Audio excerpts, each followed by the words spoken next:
So it's June 9th, 2026, and the lighting in here isn't the best, but we're just going to have to roll with it.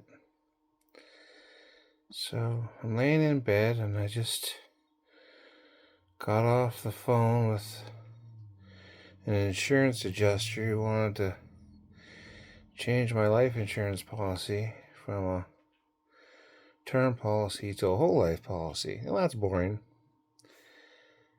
But I used to sell life insurance. I'm actually aware of the benefits and the drawbacks and why a person might want to do such a thing.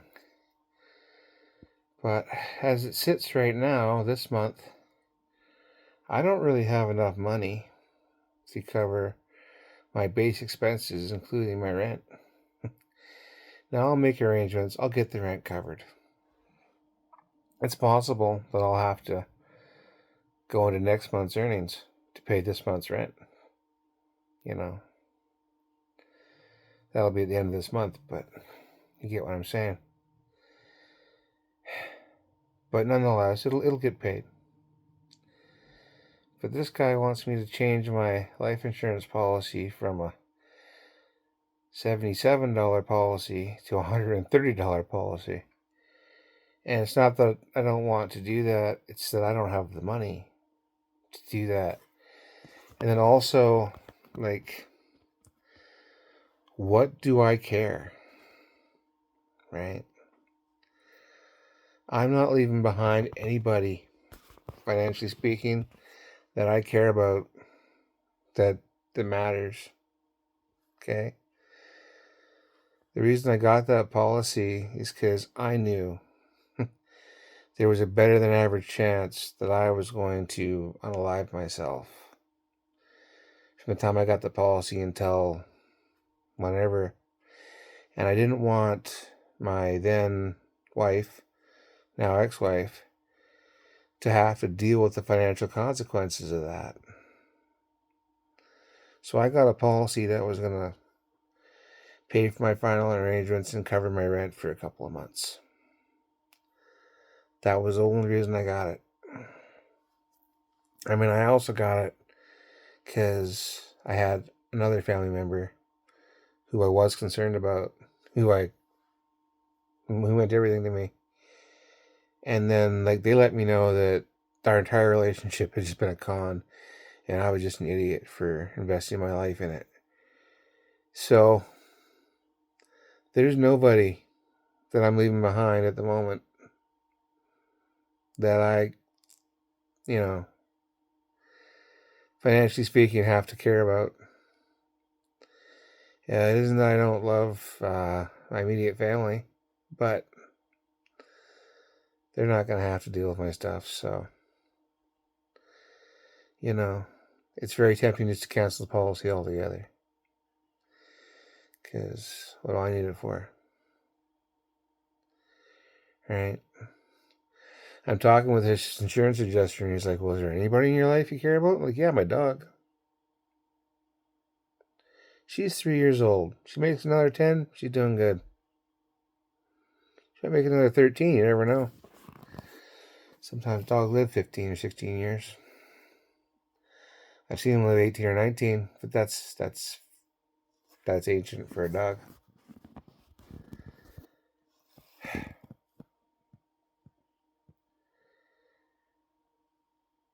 It's depressing for me to think about how I have nothing. And I worked my whole life, and I really invested, I thought, in my relationship with my wife because I thought she was going to be there forever. And so even though I would work 2 years here and a year there and 6 months at this and then 3 months at that, she'd worked consistent jobs throughout. But they were always minimum wage jobs, and we couldn't get by on that. But we got by enough, paid the groceries, especially when I was in layoff mode and on EI and waiting for the next thing to come along.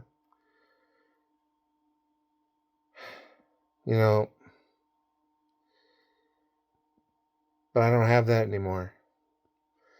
I don't have her anymore. She has a pension. I don't.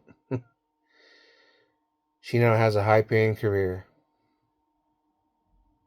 Um, I'm working part time in a retail store with flowers. But, I don't have any bitterness towards her or anything. I'm glad she has the success she has. I just wish I would have known what this was a lot sooner and pulled the plug a lot sooner on her and I so that I could have found a person and built a life with. But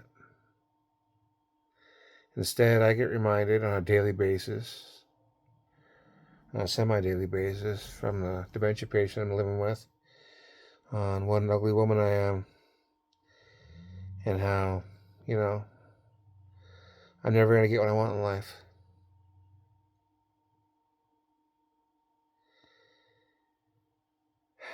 I'm going to be fine.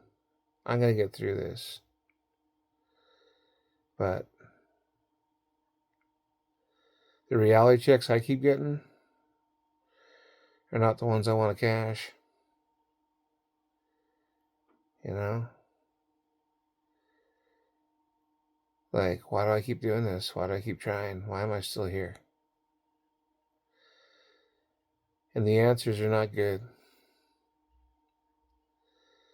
I just keep hoping tomorrow will be better. And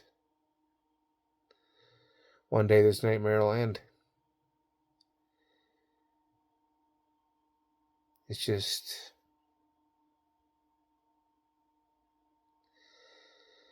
Anyway, Darcy's Corner is getting kind of depressing nowadays. But if I ever do get out of this, it'll be a hell of a success story. And if I don't, then you can understand why forcing children into the closet and keeping them there ruins their lives. My whole life has been ruined because I was forced in the closet when I was 10, and that closet smothers me. And going back into that closet, it's not an option, it's not a choice. This is the shitty life I have, and my only option is to quit. And that option gets more appealing every day because I just get tired. So, cheers.